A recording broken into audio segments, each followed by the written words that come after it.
Assalamualaikum warahmatullahi wabarakatuh. Waalaikumsalam warahmatullahi wabarakatuh. Berjumpa lagi dengan channel kesayangan kita, Dakwah Solo. Masih bersama saya Agus Al-Mugoyir. Nah, pada kesempatan ini kita hadirkan tamu spesial, seorang sarjana hukum dan juga staf LBH Pelita Umat ya. Iya, betul. LBH Pelita Umat. Nah, kita akan membahas sedikit terkait yang lagi viral nih, Mas. Oh, siap. Oh iya, namanya siapa? Belum berkenalan. Namanya Rifai. Muhammad Rifai. Sarjana hukum. Sarjana hukum. Nah, kita akan sedikit membahas yang sedang rame di mana-mana, di TV, di media sosial itu rame. Ya, betul, Mas. Apa itu terkait vonis hukum yang korupsinya itu 300 triliun ya? Ya, kurang lebih. Hampir.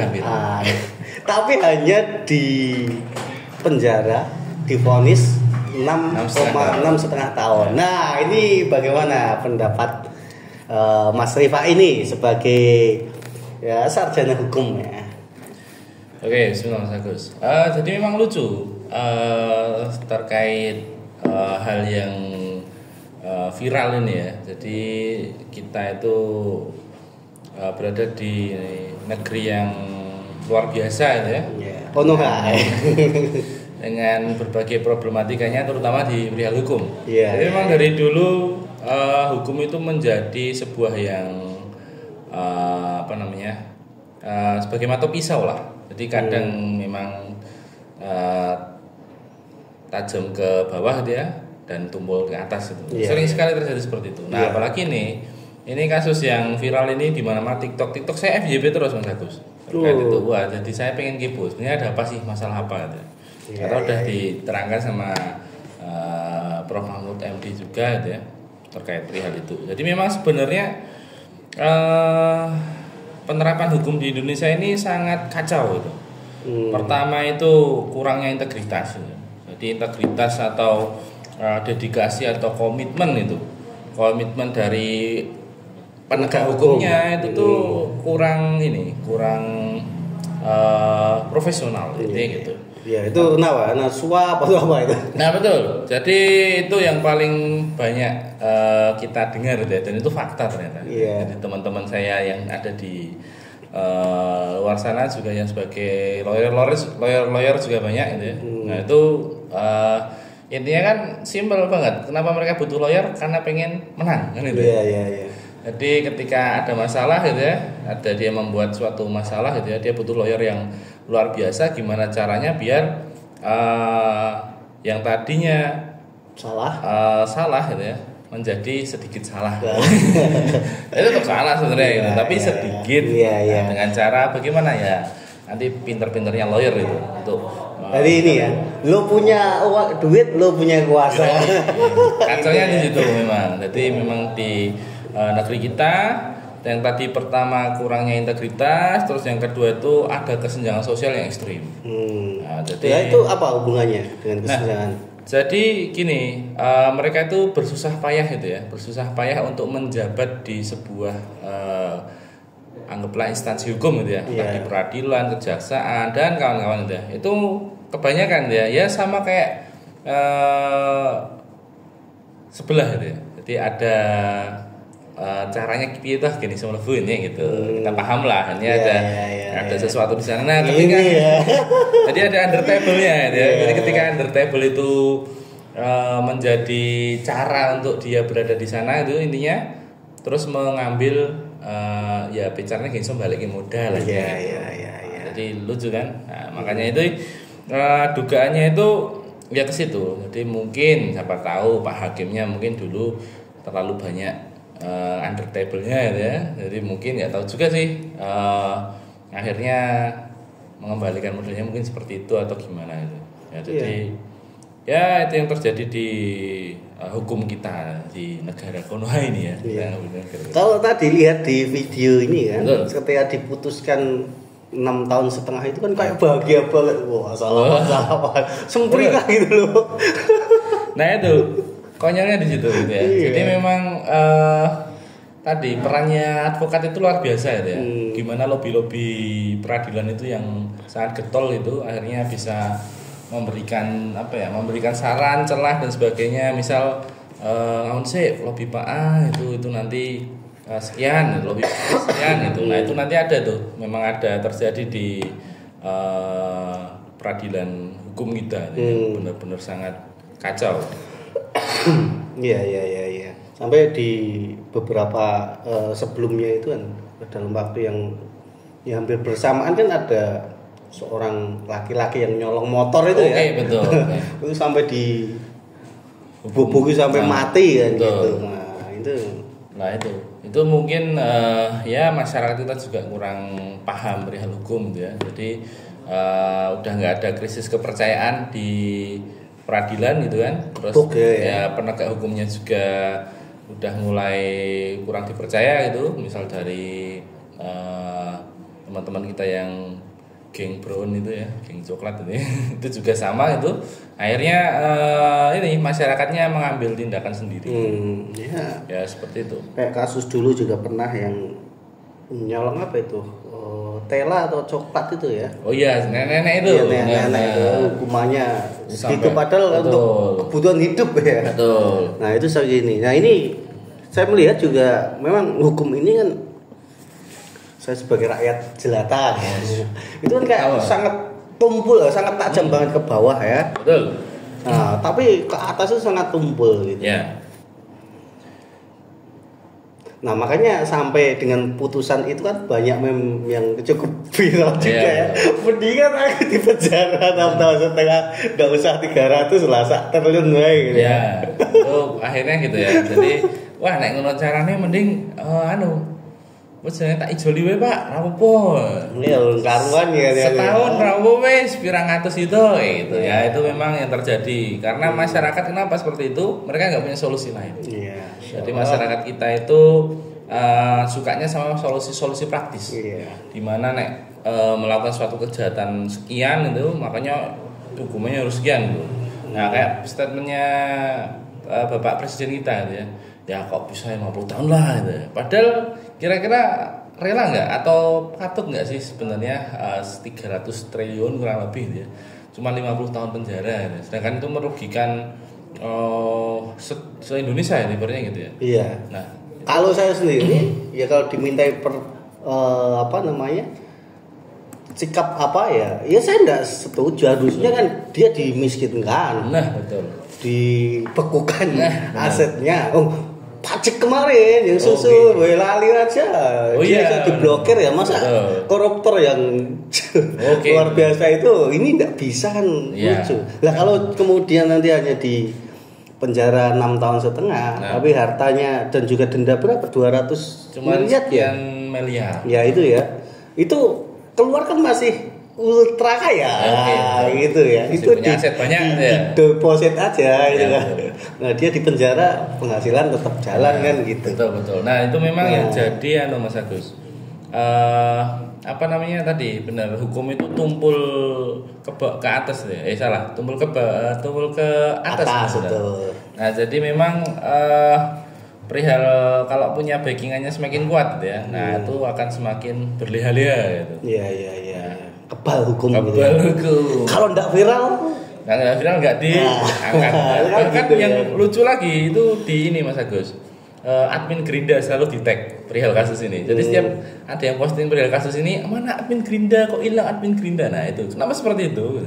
Ya karena memang harapan masyarakat sekarang itu perihal admin Gerinda. Maksudnya itu dia yang bisa menampung aspirasi masyarakat segala macam, terus bisa melakukan tindakan menurut framing netizen seperti itu. Padahal aslinya itu juga cuma solusi sementara. Sedangkan kita itu hidup di dunianya Allah gitu ya. Harusnya itu kalau kita di dunia Allah ya kita harusnya nurut sama yang punya dunia harusnya gitu. Nah, sedangkan Islam itu juga ada perihal hukum Islam kan lebih luar biasa ya. Jadi ketika Islam diterapin, nah itu nanti bisa intinya mensejahterakan semua. Caranya gimana? Ya ada mekanismenya gitu ya, di dalam Islam, mulai dari kekayaannya diatur gitu ya. Jadi nggak dibatasi. Jadi orang mau kaya seberapapun di dalam Islam itu boleh. Bahkan punya kekayaan 300 triliun itu boleh gitu. Yang penting itu dari mana dia dapat kekayaan. Caranya, kualitasnya betul. Bukan kuantitas. Betul. Jadi caranya mendapatkan sesuatu. Kalau dia berdagang, dia bisa menggunakan cara-cara yang syar'i, boleh banget. Jadi nggak masalah. Tapi kalau seperti kasusnya Pak Harley Davidson ini,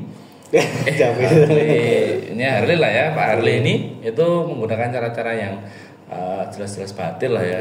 Itu kalau di dalam Islam juga ada namanya hukuman yang bikin efek jerah. Itu ada yang bisa takzir itu ya. Takzir ya. Nah, jadi nanti semacam tergantung khalifahnya lah, jika beban hukum berapa gitu, bisa dipenjara atau bisa jadi kalau merugikan negara dalam jumlah yang besar ya bisa dihukum mati. Iya, itu udah ngeri itu. Iya benar. Itu 1 triliun saja kita bayangkan lah. 1 triliun saja kita belikan es cendol. Wah, kira-kira Solo jadi apa? Solo jadi hujan es cendol. Iya. Wah, biaya luar biasa. Makanya itu miris memang. 1 triliun itu berapa sih nolnya?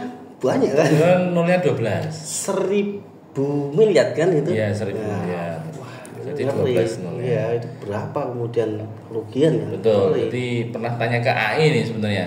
Kalau misal 271 triliun itu nolnya berapa gitu ya? Dikasih tahu sama AI. Terus kalau dibagi ke 250 juta orang ya. 250 juta itu kan penduduk kita ya. Itu minimal mendapat berapa gitu ya? Minimal mendapat 1 M per orang. 1 miliar Mas Agus. Kaya gitu. Oh iya. Jadi enggak usah ngapa-ngapain kaya raya kita seluruh penduduk Indonesia. Nah, itu miris sekali itu. Iya.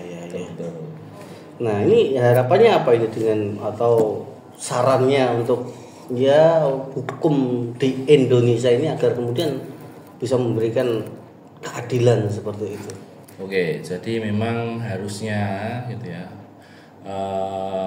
Di Indonesia ini kan katanya kan ada prinsip res politika, di mana mereka itu 3 lembaga itu saling mengawasi, legislatifnya, yudikatifnya, sama eksekutifnya. Legislatifnya ini yang membuat hukum, itu nanti diterapin sama eksekutif, terus nanti dipantau sama yudikatif kan gitu. Nah, penegakan hukum ini berada di mana gitu ya? Berada di yudikatif. Jadi yudikatif ini yang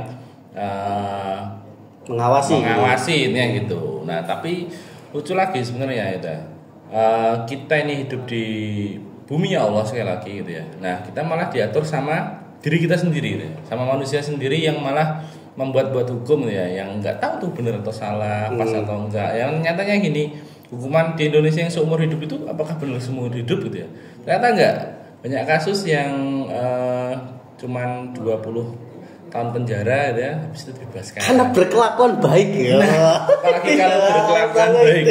Kacau sekali itu. Ya, korupsi Mirang Triliun itu berkelakuan baik. Sebenarnya tidak ada pencuri yang berkelakuan baik Mas Agus. Iya, itu ngeri sekali. Betul. Nah, itu.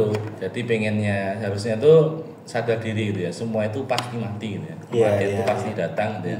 Nah, kita itu datang dari mana gitu ya, kita datang dari Allah gitu ya, apapun yang kita perbuat itu pasti akan ditanyain sama Allah gitu ya, diminta pertanggungjawaban. Ibaratnya gini, kita kalau dimintain pertanggungjawaban sama audit ya, kalau di kantor itu kan ada audit juga. Itu ndredegnya ngewelnya minta ampun gitu ya. Waduh, aku nilep duit apa ya kayak gitu misal. Wah, itu luar biasa itu. Nah, apalagi ditanyain sama yang punya dunia ini, punya Allah itu diaudit langsung sama Allah gitu kan, wis ora gur ngewel, udune ndredeg wis pasrah karena Allah Maha tahu segalanya, melampaui audit ya ibaratnya gitu. Jadi kira-kira hukum saat ini bisa enggak sih memberikan keadilan gitu ya? Jadi kita cukup menghukumi fakta saja Mas. Ya, nek faktanya kita bisa melihat terjadinya keadilan ya. Apakah pernah terjadi keadilan? Sama sekali tidak pernah, oke. Ya faktanya tidak pernah. Terpaksa kita harus jujur. Iya, kita harus mengakui bahwa tidak pernah terjadi keadilan di dunia. Iya. Berarti keadilan hanya untuk yang punya duit ya. Keadilan milik kalangan atas. Ya, seperti itu. Terus apa yang bisa memberikan keadilan kayak gitu menurut Mas Rifai? Setelah saya mengkaji lebih dalam ya sama teman-teman di LBH Pelita Umat itu ya, dapat masukan juga, kita dapat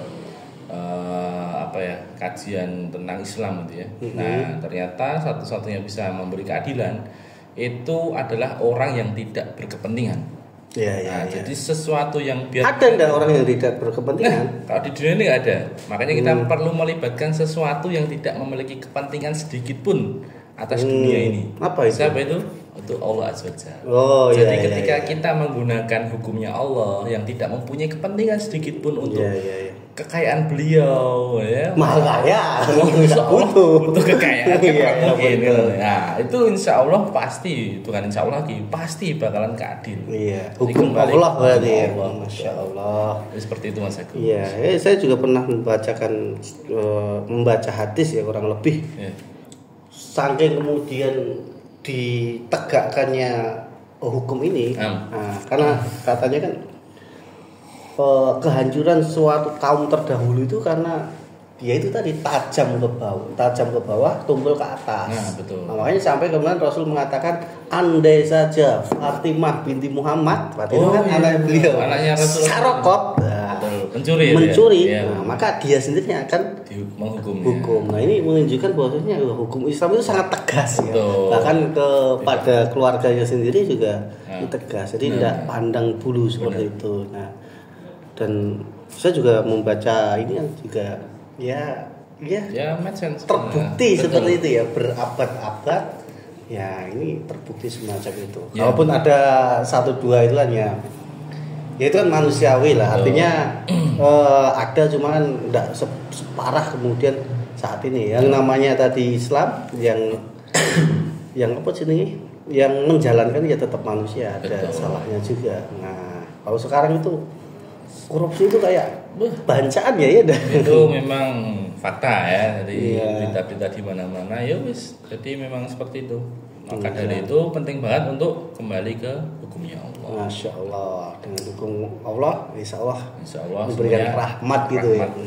Udah rahmat, adil. Iya, ini juga kasian juga sebenarnya sama hakim. Dia memutuskan kayak gitu, wah urusan itu. Iya, nanti diauditnya sama Allah langsung. Dan 270 juta orang yang nuntut dia. Misal mau masuk surga saja, dituntut 270 juta orang, nggak selesai urusannya. Inilah gitulah. Ngeri ya, hukum di. Semoga masyarakat makin paham. Iya. Senyum-senyum. Tawa. Iya, Masya Allah.